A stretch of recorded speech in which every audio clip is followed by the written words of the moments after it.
You just press the button. I think it's kind of a no-brainer. This is a real button. So I don't think Ray needs much of an introduction, but I'm going to do one anyhow. Ray is a director of engineering at Google. He is the man largely responsible for your fun, smart replies on your Gmail. He is the principal inventor of the optical scanner, the principal inventor of the first print-to-text reading machine for the blind, the first music synthesizer to recreate musical instruments. Yeah, you look pained. Sounds good. It does sound good, but above all else, You can introduce me in the future. no problem. And above all else, you are known for being one of the world's foremost futurists. You have a startling good track record of predictions. I think you're what, 86%? Is that where you put yourself? An analysis of 147 predictions I made in The Age of Spiritual Machines, which came out in '99. About 2009, were 86% correct. All right, not bad, not bad.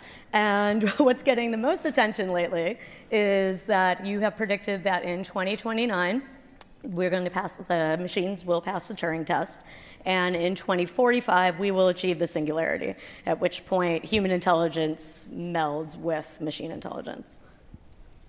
Yeah, I've been consistent on 2029 for computers passing the Turing test. Which I think is a valid test. There's no sort of simple language tricks you can deploy to pass a valid Turing test, with emphasis on the word valid. When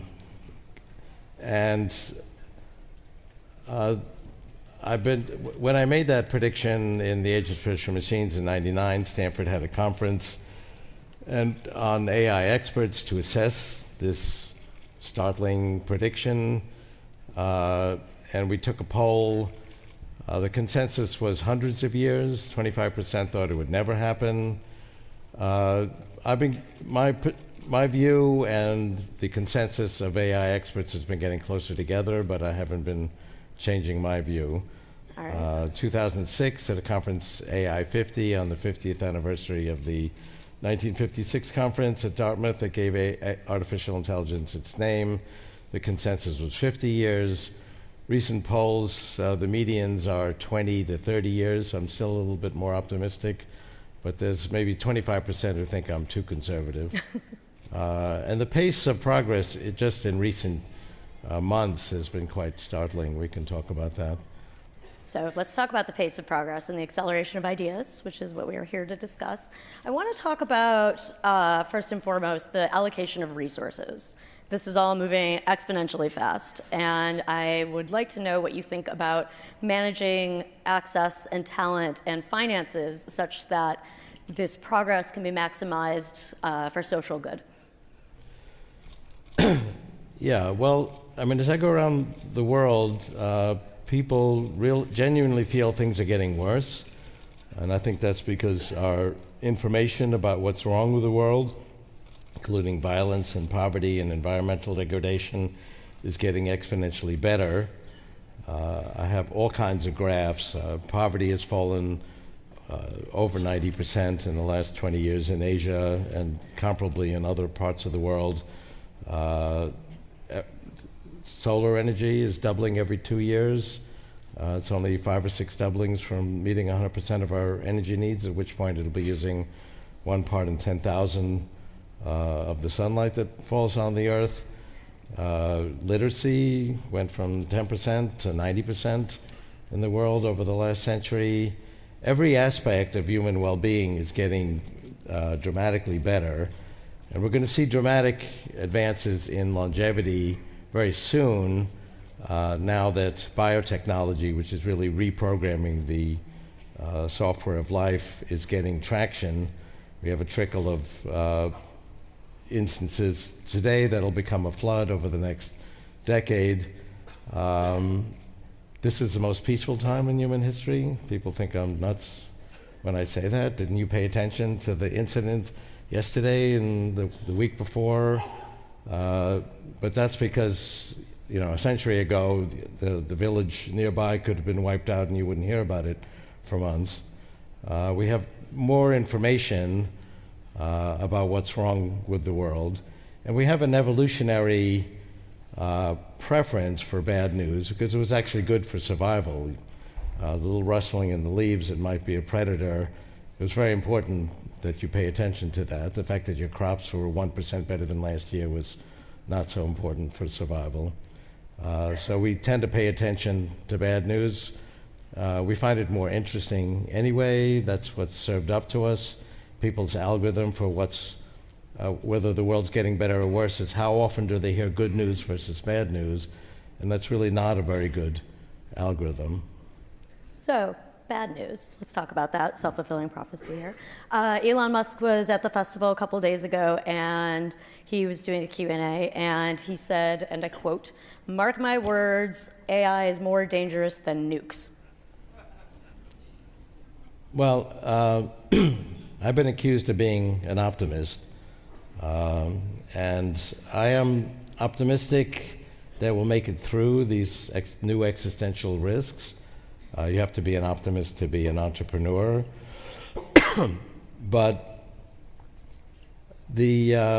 I've actually spoken more about the risks of these new information technologies, artificial intelligence, biotechnology, nanotechnology, than most others. I started writing about it actually in the age of intelligent machines in the 80s. The age of spiritual machines talked a lot about the downsides of what was called GNR, genetics, nanotechnology, robotics, and started kind of a firestorm of this issue that these new technologies, which seem to be bringing a lot of good things, did have risks attendant to them. Subtle risks like privacy and bias inherent in AI, and then existential risks, which we've certainly seen portrayed in dystopian futurist movies. I do take comfort from the fact that we don't see the scenario that's portrayed in many of these movies, where it's the AI versus a brave band of humans for control of the world. There isn't one or two AIs in the world. There's several billion of them at last count, and they're very closely integrated with us. When I was in college, I had to take my bicycle across campus to get to the one computer we all shared. I went to MIT because it actually had a computer, and also to study with my mentor, Marvin Minsky. Now they're in our pockets, they hang from our belts, they're going to go inside our bodies. That's already started. And so AI is really a brain extender. That's why we use technology in general, is to go beyond our limitations. We couldn't reach fruit at that higher branch 1,000 years ago, so we created tools that extended our reach. Who here could build this building? So we have tools that leverage our muscles. A teenager in Africa can now access all of human knowledge with a few keystrokes with their smartphone. So they are brain and body extenders. They're going to literally make us smarter. We can talk about my scenario for how I think that will happen. And I think that tends to keep it safe. And we have a scenario or a paradigm for keeping these technologies safe. 40 years ago, some visionaries saw both the promise and the peril of biotechnology. Neither was actually feasible at that point, but they held a conference at the Asilomar Conference Center in California, which became known as the Asilomar Biotech Conference, and came up with the Asilomar guidelines for strategies to keep biotech safe and ethical standards for responsible practitioners. And there's been successive conferences. This has been updated every few years, and it's worked very well. We're now getting profound benefit. It's just a trickle today. It'll be a flood over the next decade from biotechnology. The number of people who've been harmed by either intentional or accidental abuse of biotechnology so far is approximately zero. That doesn't mean we can cross it off our concern list. Okay, we took care of that one.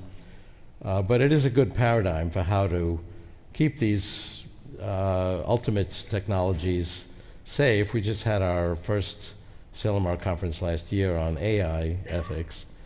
I think it is the most profound issue facing humanity. How can we reap the profound promise of these exponential technologies while managing the peril? So you certainly believe that there should be some sort of ethical guidelines here and a degree of oversight. Is that happening in practice today? And Well, first of all, I mean, we have tremendous amount of regulation. So anytime AI or biotech or any of these technologies actually affect something, there's a tremendous amount of oversight. So let's say in medicine and biology, we've got the FDA and all kinds of regulations. Anytime any of these technologies affects anything we do, there's a tremendous amount of regulation. So it's not like we live in an unregulated society. And these things, influence us in terms of products and services. We have a myriad of regulations, and there's debate as to how extensive those should be. So it's not unregulated. It's very hard to regulate just a basic technology until it actually affects something. Right. So, yeah, I mean, we're regulating after the fact, and I think that is what probably causes a lot of the hand-wringing, is these response that might come too late. Self-improving tech, how do you see us preventing it from running away from itself? If we're not regulating companies till after the fact, what are we doing right now in programming and engineering to ensure that self-improving technology and machine learning, the interest thereof doesn't diverge from human interests? Well, I mean, there are issues now. For example, AI is learning from humans, and apparently some humans have bias and opinions that we don't want our AIs to share. So there's a lot of effort to try to recognize the bias in AI and try to address that. We try to recognize the bias in humans and try to counteract that.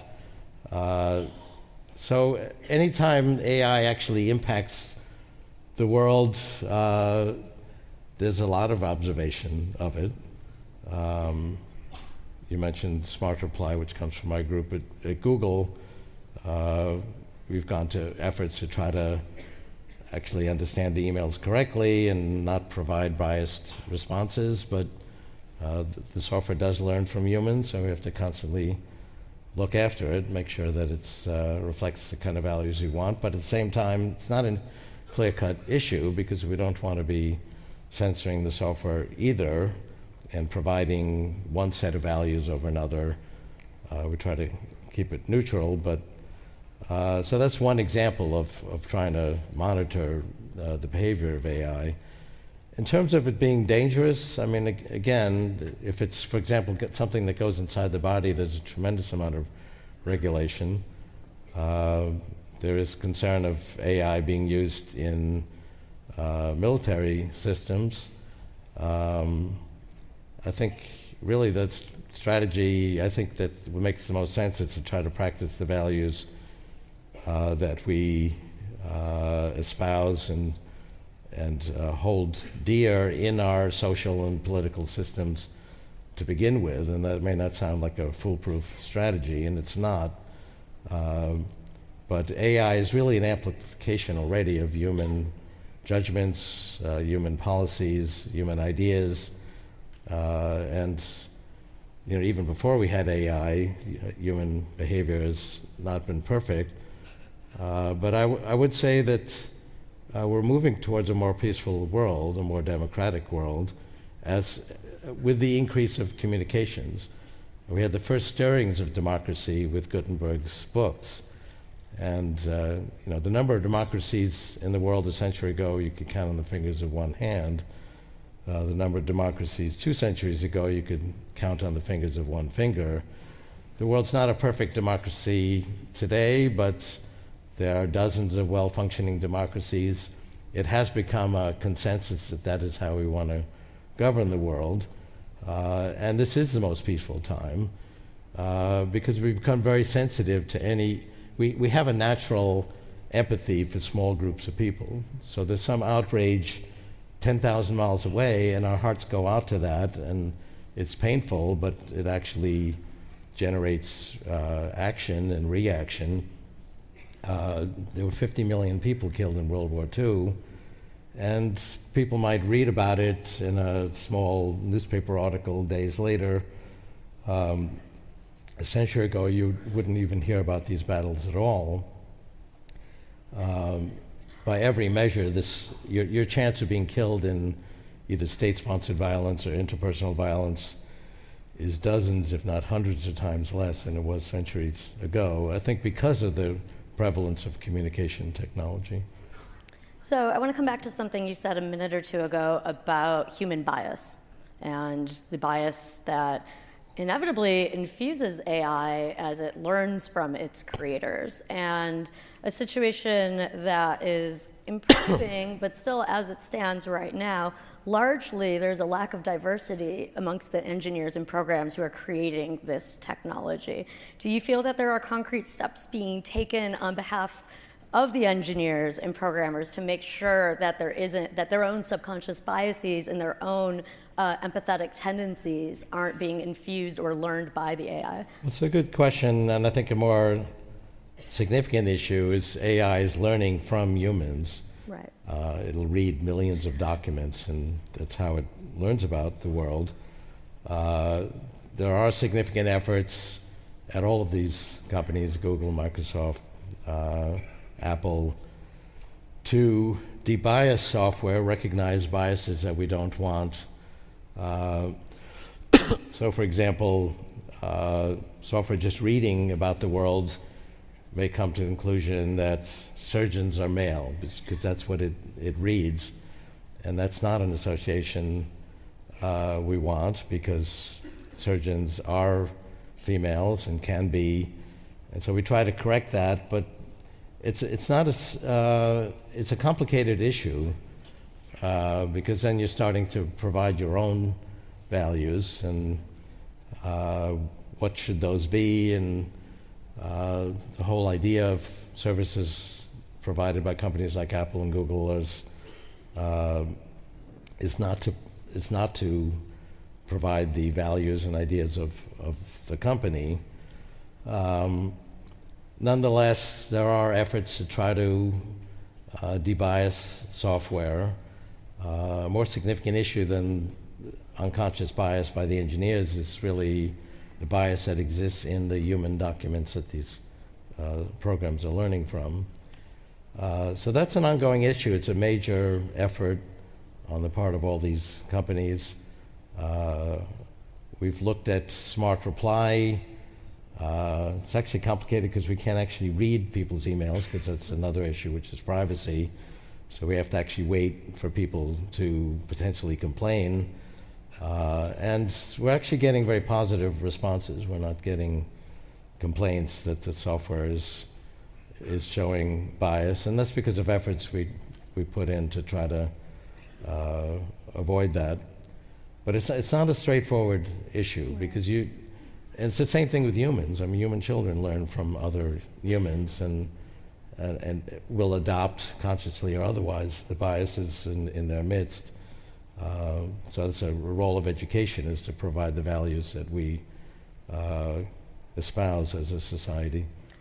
What you're saying about AI learning biases from documents is really interesting to me. Do you think there's some sort of conscious effort, or will there be some sort of effort on behalf of the engineers to, I don't know, create an algorithm or something such that the biases, let me rephrase that. Would there be a bias filtering process? Well, that's exactly what is being worked on, to try to avoid really egregious examples of bias that we generally recognize as being out of the mainstream. But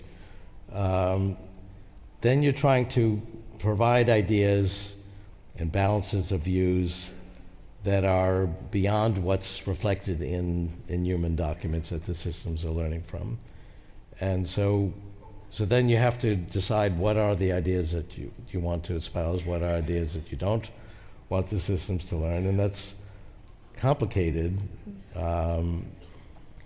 and difficult. The idea is really not to filter out. I mean, Google is really trying to provide information. When you search for something, you may find documents in your search that reflect ideas you don't agree with, but that's intentional. We don't want to be filtering out human ideas. We want really to be a neutral exploration of them. So it's an area of ongoing effort to try to avoid obvious problems, but where you draw the line is complicated. You started this session by saying you were an optimist. And do you feel that you kind of get a bad rap for being an optimist? Well, the world does have a pessimistic view. There was a poll taken of 24,000 people in 26 countries, and they were asked a number of questions. Poverty is a typical one, and people were very pessimistic. They were asked, has poverty gotten better or worse in the world over the last 20 years? 90% said incorrectly that it's gotten worse. Only 1% identified correctly that it's fallen by 50% over the last 20 years.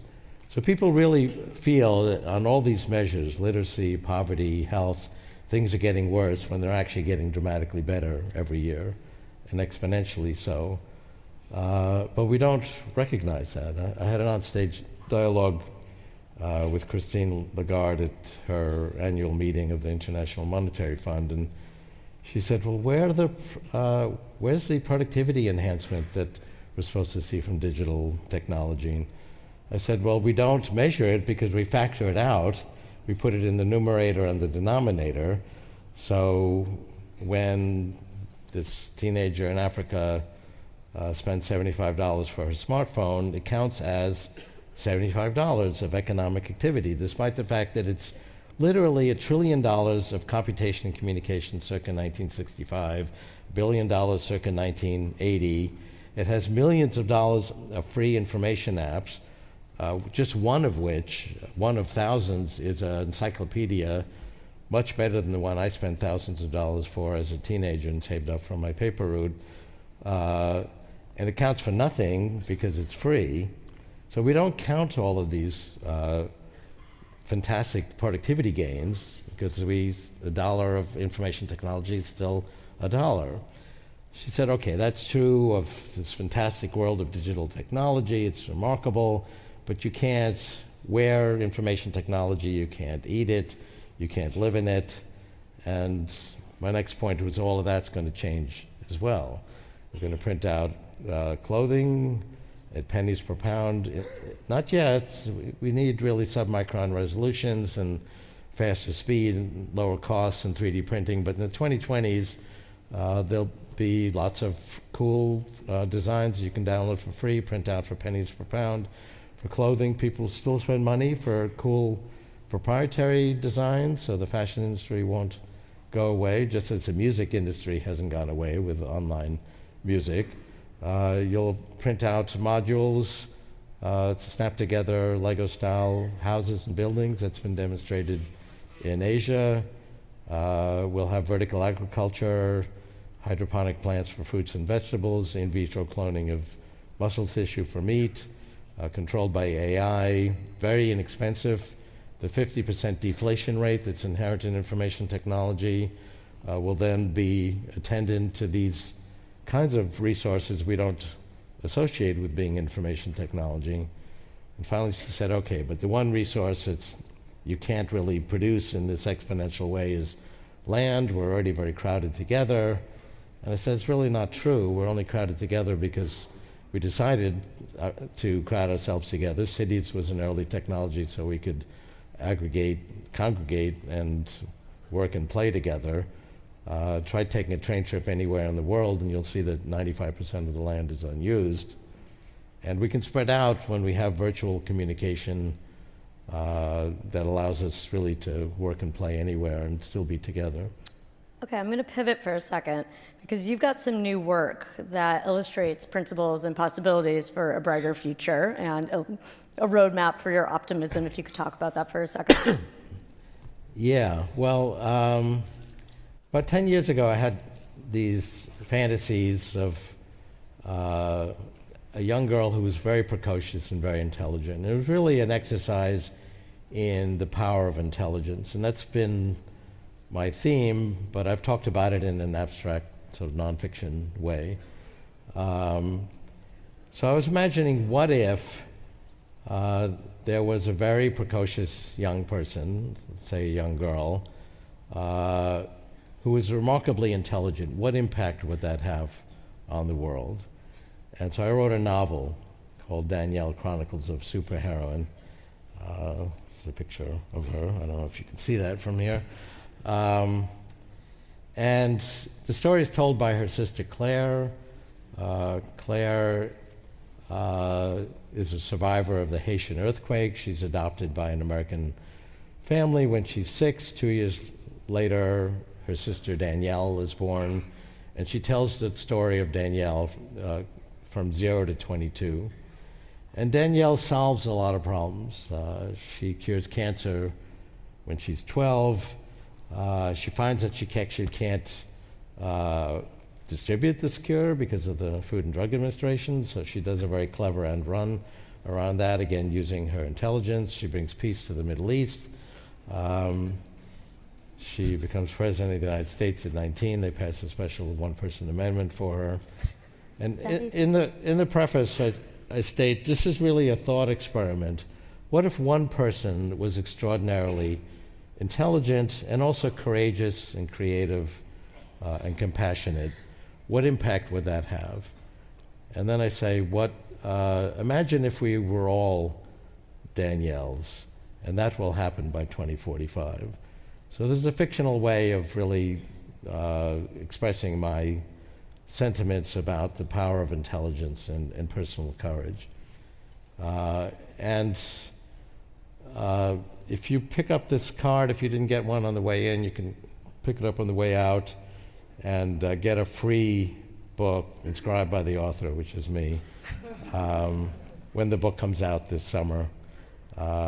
Your shipping information won't be shared with anyone, but that's a free copy of the book. Says the guy from Google.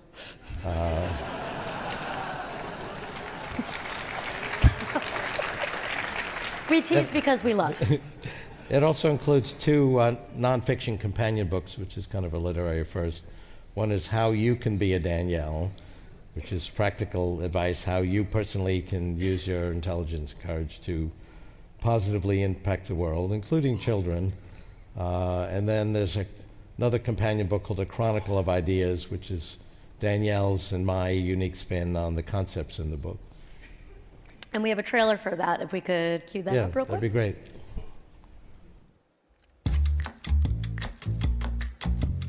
People always ask me, what's it like? What's it like to be the sister of a superheroine? I tell them it's fun. I remember when our stage was small and we'd sing our stuffed animals to sleep. I tell them it's beautiful. I remember the night we traveled across Zambia by donkey. We'd come to help with the water crisis. I tell them it's exhilarating. I remember the moment Danielle resolved the Libyan civil war. I tell them it's inspiring. I remember Danielle at the congressional podium, uniting left and right, her greatest stage yet. And I tell them sometimes it's hard. Danielle's brilliance can't always save her from sadness. It's a good thing I'm here. Claire, I need you.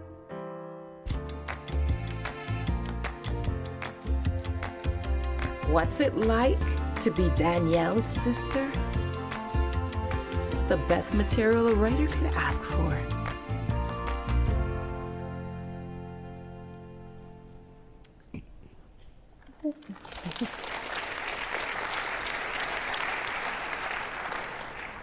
We've spoken, and you've spoken before, about the hierarchy of intelligence. Danielle clearly has augmented intelligence. How far up the hierarchy?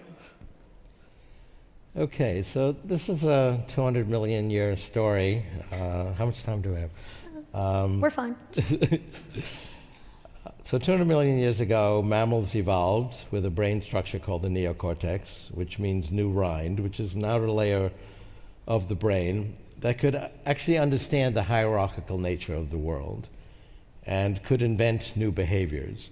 So these early mammals were rodents, and they could invent a new behavior. So they're escaping a predator, its path is blocked, it'll invent a new behavior to cope with that. Probably wouldn't work, but if it did work, it would remember that. That could actually spread virally through the community. Another mouse watching this might go, that was really clever going around that rock. I'm going to remember to do that.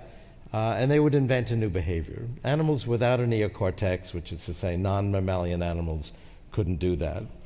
Didn't help very much because all the non-mammalian animals were very well evolved for their ecological niches. So the mammals stayed out of the way, and not much happened for 135 million years. 65 million years ago, something did happen. There was a sudden violent change to the world. If you dig down to an area of rock reflecting 65 million years ago, the geologists will explain that this shows a sudden violent catastrophic change to the environment. And we see it all around the globe. And we call it today the Cretaceous extinction event because that's when the dinosaurs went extinct. 75% of all the animal and plant species went extinct because it couldn't cope with this change. That's when mammals overtook their ecological niche. And to anthropomorphize, biological evolution said to itself, this neocortex is pretty good stuff, and it began to grow it. And now mammals got bigger, their brains got bigger at an even faster pace, taking up a larger fraction of their body, and the neocortex got bigger even faster than that, developing these curvatures that we associate with a primate brain. And so now primates really became ascendant. 2 million years ago, biological evolution decided to expand the neocortex even further and develop these large foreheads to house the frontal cortex. Up until recently, it was thought that frontal cortex must be qualitatively different because it does such different things. My thesis has always been it was just an additional quantity of neocortex. Now, the neocortex is organized as modules. Each module can recognize a pattern, and they're organized in hierarchies, and we create that hierarchy with our own thinking. It's a thesis I actually had 50 years ago. It's how I got to meet President Johnson, and I've been thinking about this for 50 years. We're using an architecture along these lines for Smart Reply and other software at Google that can actually understand the meaning of natural language. So we got an additional amount of neocortex 2 million years ago with these large foreheads. Remember what we did with it? Well, we were already doing a very good job of being primates, so we put it at the top of the neocortical hierarchy. And as you go up the hierarchy, things get more interesting. At the very bottom of the hierarchy, I can tell that that's a straight line. At the top of the hierarchy, I can tell that that's funny or that's ironic. So that additional neocortex, that additional levels of hierarchy was the enabling factor for us to invent language and art and music. Every human culture we've ever discovered has music. No primate culture has music. There's debate about that, but I believe it's the case. So we're going to do it again. We're going to create synthetic neocortex in the cloud. We have rough models of the neocortex already. It's not perfect, but that's what we're trying to do today. I think by the 2030s, we'll have very realistic models of the neocortex, and we'll have medical nanorobots that go inside our bodies, keep us healthy by extending the immune system, providing virtual and augmented reality from within the nervous system, but most significantly, attaching the top levels of our neocortical hierarchy to synthetic neocortex in the cloud. Just the way that this connects to the cloud, and these are brain extenders. They're not directly connected in the brain, and they're not really connecting to extend our neocortex today, but that's what it'll do in the 2030s directly from our neocortex. The only difference from what we did 2 million years ago is that was a one-shot deal. If our foreheads kept expanding, birth would have become impossible. This expansion wirelessly into the cloud will not be a one-shot deal because the cloud is not limited by a fixed enclosure. It's growing exponentially as we speak. So it will become a hybrid of biological and non-biological intelligence. The non-biological part will grow exponentially. And again, just like it did 2 million years ago, we'll put it at the top of the neocortical hierarchy. So we'll invent new ways of relating, communicating with each other, new art forms that we can't even imagine today. Try explaining music to a primate, or language to a primate that just doesn't have enough neocortical capacity to comprehend those concepts. We'll again create fantastic new ways to relate to each other. But that, as I said earlier, is what we do with technology. It extends our reach and we go beyond our limitations. We're the only species that does that. So Did that answer your question? it does, but it also essentially, you're essentially projecting that after a certain point, or at a certain point, we'll be able to augment creativity.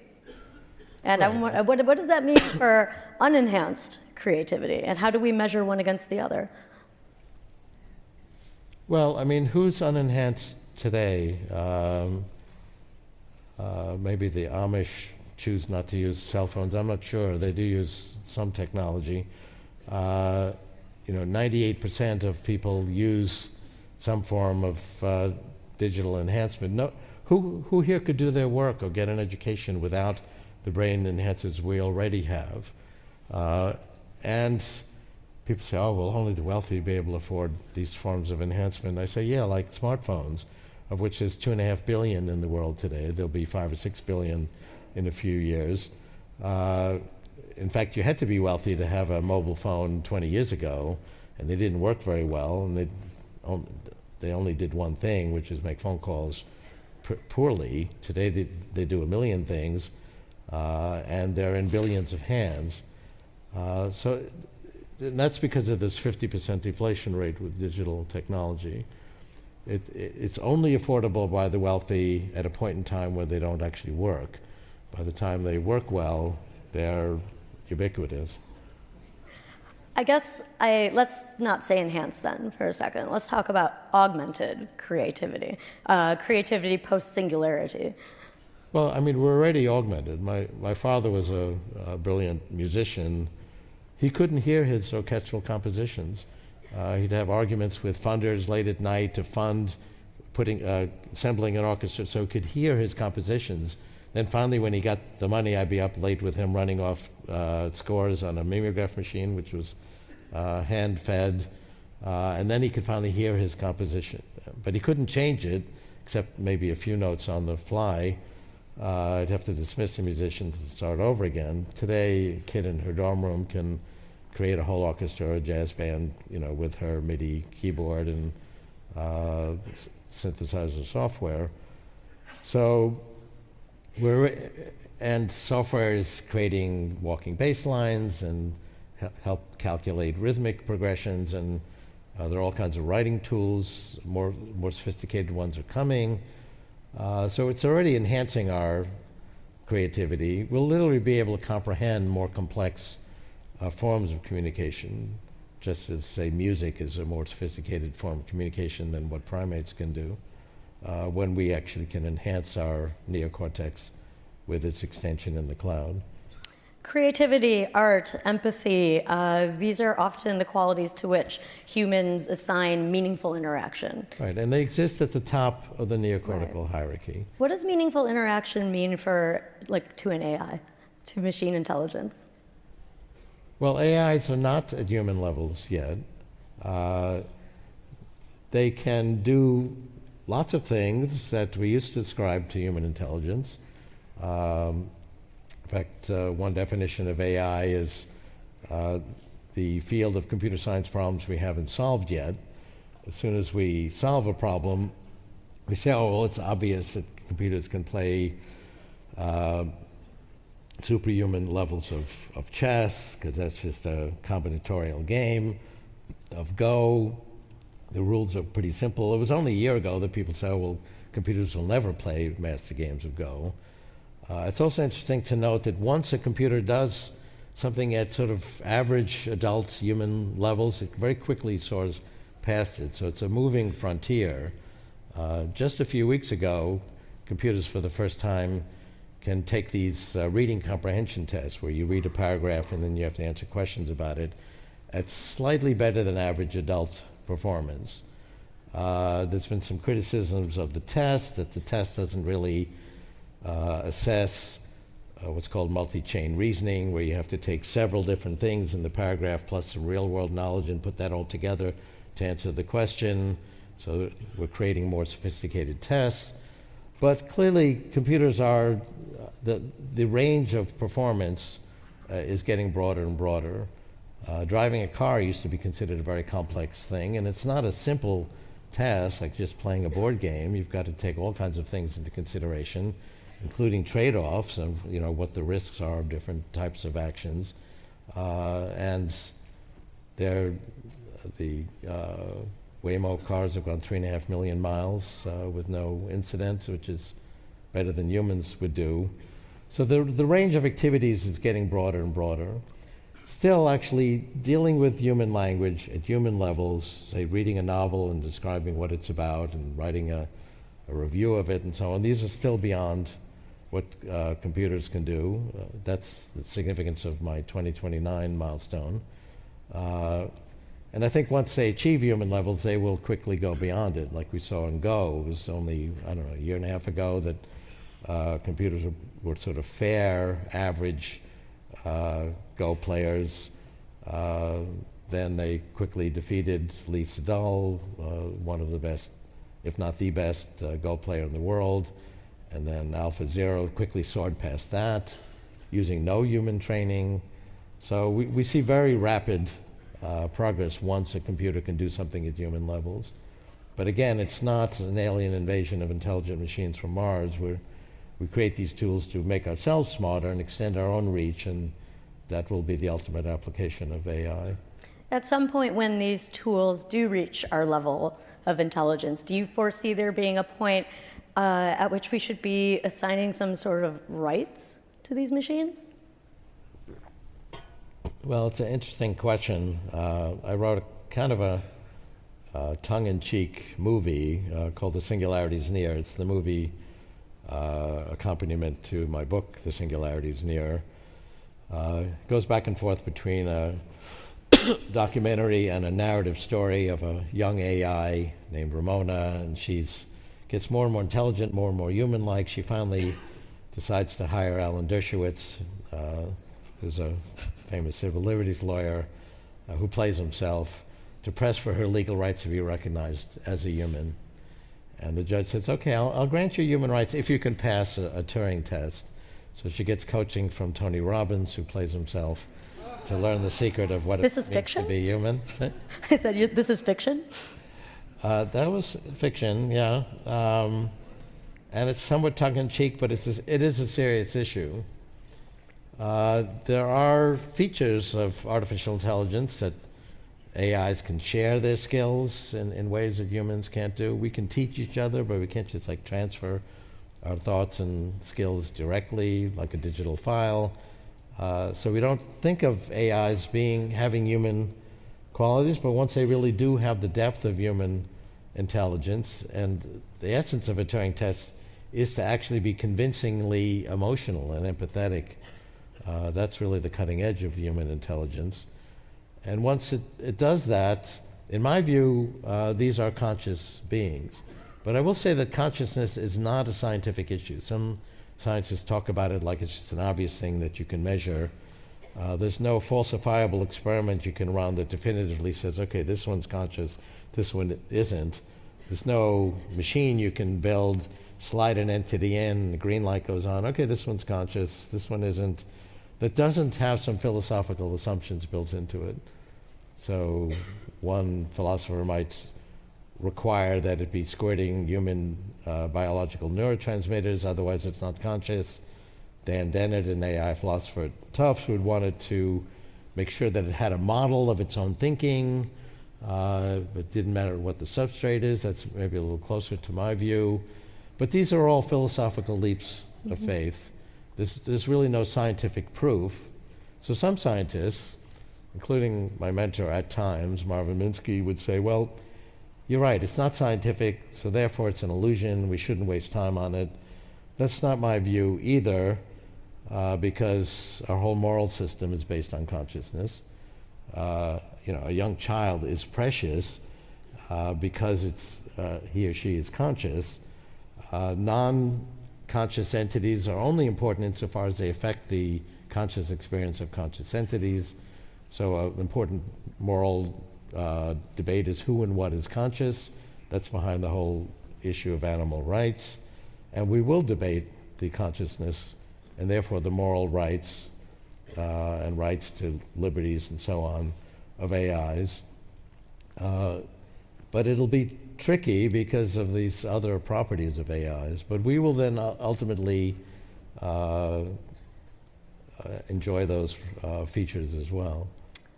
Given the rate of progress, it's a philosophical issue, but it will be we'll be forced to confront it because of science. Exactly. Can you give us a date when we'll have to seriously consider? Well, 2029. 2029, that's it? And we'll merge with them in the early 2030s. A whole nother exponential trajectory is nanotechnology. There's a lot of progress being made, and there's already little devices actually you can put in your bloodstream that will carry out diagnostic and therapeutic procedures. I believe they'll be quite sophisticated in the early 2030s. As I mentioned, they'll extend our immune system. That's the third bridge to radical life extension. They will provide virtual and augmented reality, but most importantly, they will extend our intelligence and will merge with these intelligent entities. But it's really a continuation of what we've been doing for thousands of years with technology, is overcoming our own limitations, and no other species really does that. Okay, I'm going to turn it to audience questions now because we've got some very good ones. What's the next major industry to die? Well, I think every industry As long as we're talking optimism. every industry is transformed, so they don't die, they just get changed in nature. So if you viewed yourself in the horseshoe industry in around 1910,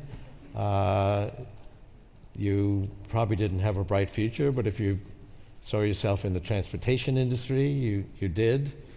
And so we're going to have transformations, let's say, of agriculture, which is already greatly transformed. 38% of the population in the United States and Europe worked in agriculture in 1900. It's 2% today, but it's going to be further transformed, as I mentioned earlier, with vertical agriculture.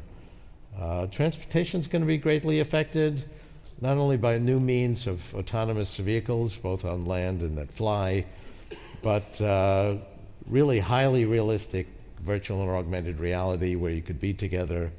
I'm giving a presentation actually in a few weeks to Australia where it'll be very realistic. I'll be able to walk along on stage and interact with other people on stage, and it'll really look like I'm there.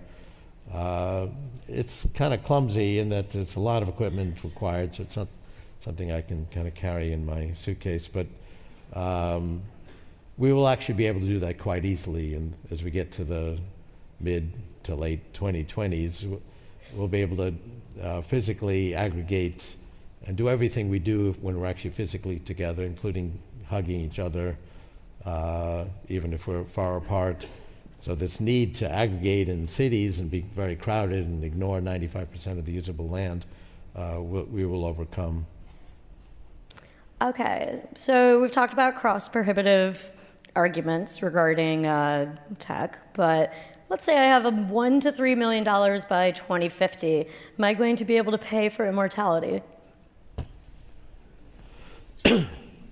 Well, I talk about 3 bridges to radical life extension in my health books and also science books. Health books co-authored with Terry Grossman, MD. Bridge 1 is what you can do right now. Bridge 2 is now unfolding, which is biotechnology, being able to reprogram the software of life. The enabling factor for that was the Genome Project. That was a perfect exponential. It doubled every year. The cost came down by half every year. That first genome cost $1 billion, finished in 2003. It's now down to $1,000. And our ability to understand, model, simulate, and most importantly, to reprogram this outdated software is also growing exponentially. And we're seeing now profound clinical applications. We can now fix a broken heart from a heart attack by reprogramming adult stem cells. I'm involved with a company where we're growing organs, run by Martine Rothblatt, who had spoken here at South by Southwest, kidneys, lungs, and hearts, installing them successfully in primates, which are pretty close to humans, coming to a human near you soon. This is all going to unfold in the next 4 or 5 years.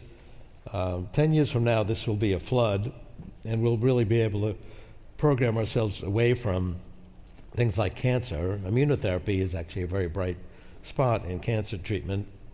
There's some spectacular trials where groups that are stage 4 terminal cancer have been brought to full remission. So all of this is unfolding and will be really mainstream over the next 10 years. The third bridge is medical nanorobots. With these, basically, we have already devices in our bloodstream that keep us healthy. They are blood cells, our T cells, and other cells of the immune system. But they evolved tens of thousands of years ago, and it was not in the interest of the human species for us to live very long. So they didn't work against things that get us later on in life, like cancer. It says, oh, that's me, and doesn't go after it. So we can basically create non-biological T cells that are programmed to go against all pathogens, also overcome diseases of the organs, metabolic diseases. For example, the pancreas doesn't produce insulin, that's diabetes. So these devices will monitor the bloodstream for ideal levels of all these different nutrients, carbon dioxide, oxygen, toxins, puts them in, takes them out, augment the function of the organs. There's a scenario actually for every disease and aging process. So this is a 2030s scenario. So again, this will be expensive when it doesn't work. By the time it's perfected, it'll become like vaccines. Everyone will have access to it, ultimately very inexpensive. There's inherently a 50% deflation rate in information technology. That's what's keeping inflation in check, not policies by the government. It's really this increasingly pervasive influence of information technology. So ultimately, these things will be quite inexpensive. All right, next audience question. What near-term, as in 1 to 3 years, innovation are you most excited about? And please be specific.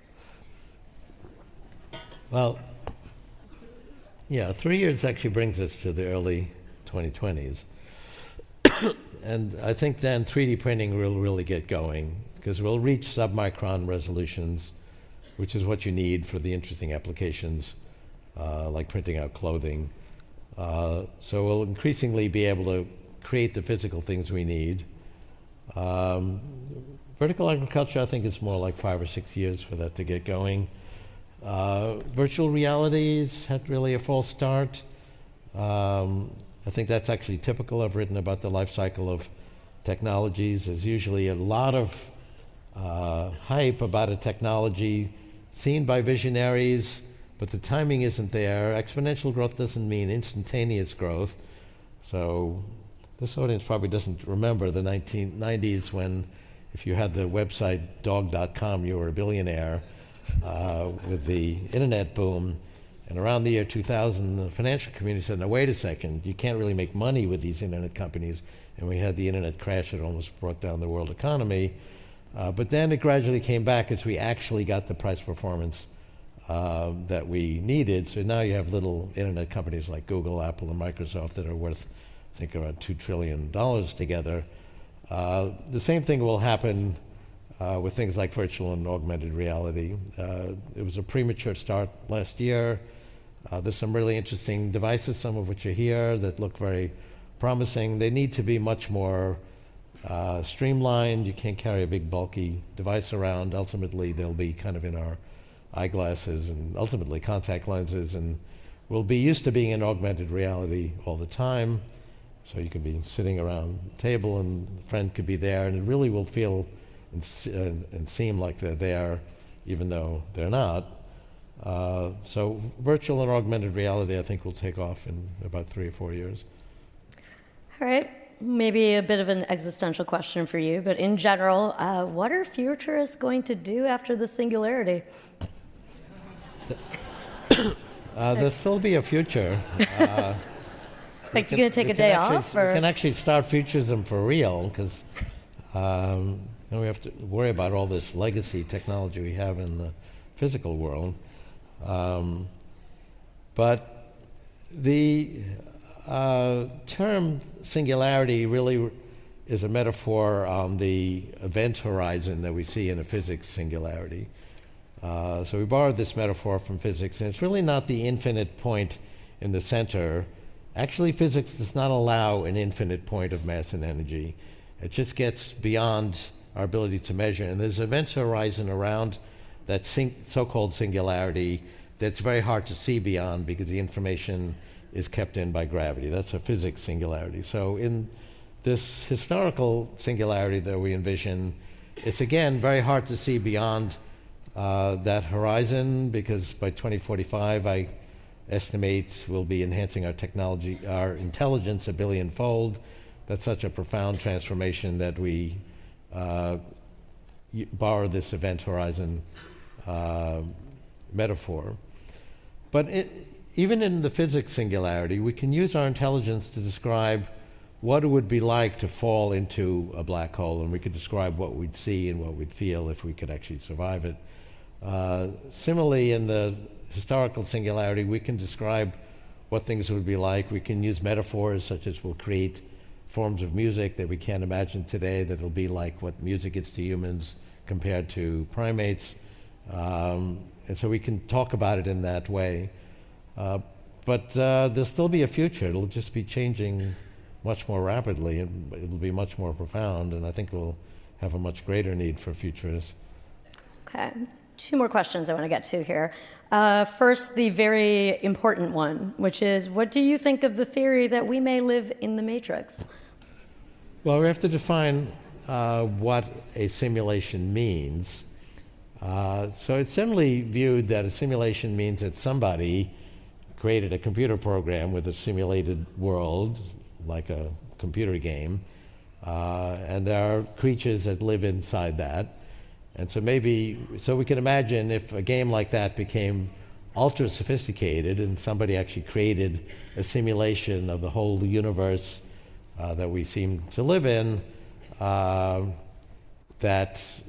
would be living in a simulation. So basically that some teenager for her science fair experiments has created the world that we live in.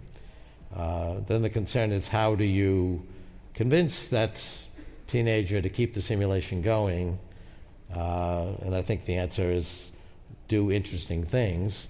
So be creative, create very entrancing music. The singularity is actually quite interesting. So if we can actually have a successful singularity, we'd keep the interest of that game maker in this other universe. But another view is it's not necessarily created by a conscious entity in another universe, but that the universe itself is a computer. There's certainly a lot of evidence for that. We live in a universe that encodes information. And it's actually quite a coincidence, because there are about 50 different constants in the standard model of physics, and they have to be within very precise levels for us to live in a universe that can actually encode information. But by the anthropic principle, we do live in such a universe. We wouldn't be talking about it if we didn't. So we live in a universe that is able to create subatomic particles that can relate to each other and encode information, and then create atomic structures that encoded information. And then there's been a series of indirections. Atoms aggregated into molecules. Molecules can encode information. There evolved a particular molecule, DNA, that could actually very systematically encode information and actually then create creatures that were described by that code. Those creatures then developed brains, and those brains then learned information. Those brains combined with an opposable appendage so that we could actually create technology, then created computers that could encode information. We then gave those computers intelligence based on trying to understand our own intelligence, and then enhanced our own intelligence by merging with those devices. All of those grand evolutionary steps resulted from the fact that we do live in a universe that encodes information. And a universe that encodes information is a computer. So you could say we do live in a simulation.